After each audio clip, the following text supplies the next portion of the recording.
Well, hello there. Welcome to Walton Wood Farm. Come on in. Let's have a talk. I hear you're thinking about starting a business. That's great.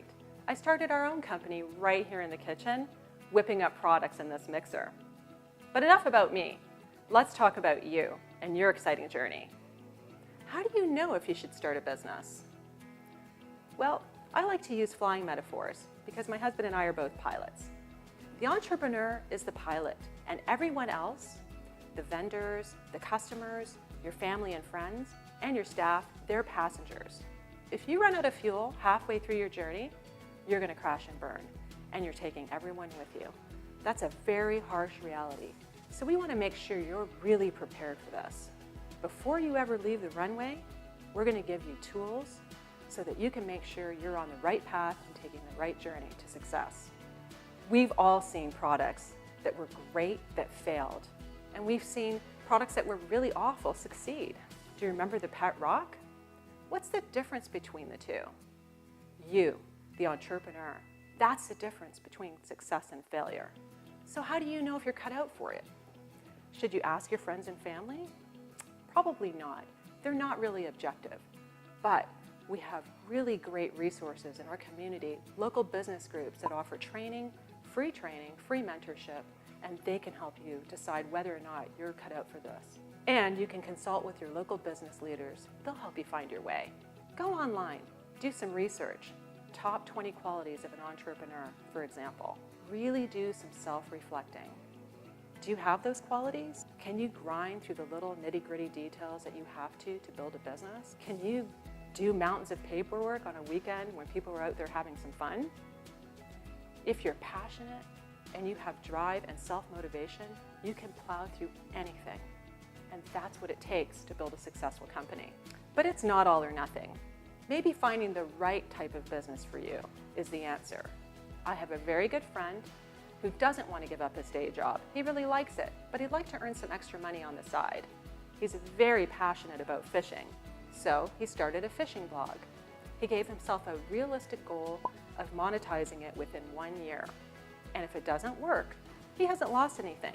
He hasn't lost any sleepless nights or any money. If it does work, great. He's built a nice little business and an income.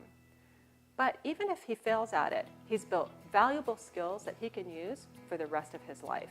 And that's what I call success. If you're thinking about quitting your day job, that's a whole nother story, and you really need to make sure you're prepared. And if you decide not to embark on this journey, that's a successful decision too, because it takes true, honest reflection to know if you're cut out for something. Good for you. But if you do decide to go into business, we're here for you. Our community will support you, and we have all the training and resources that you need to be successful. Whatever you decide, congratulations and good luck. What we do here is make bath and beauty products that target emotional occasions and archetypes. That helps us stand out in a crowded market. Our products are unique gifts for hard-to-buy-for people.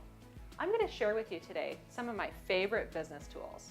My favorite tool is a bullet journal. You don't need any special equipment, you just need a notebook, but I do prefer one where the pages come out and are removed.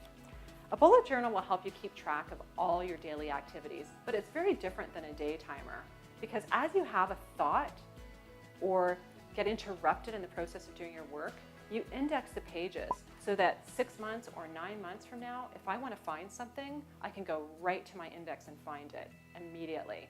It really helps me keep track of all my business activities. My second favorite tool is the Moving Business Canvas model.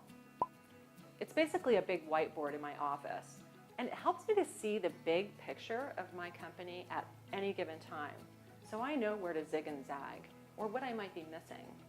I highly recommend that you use one in your office. And my third favorite tool is the Business Development Bank of Canada. I'm in a coaching program there, and my coach is like having an MBA in my pocket.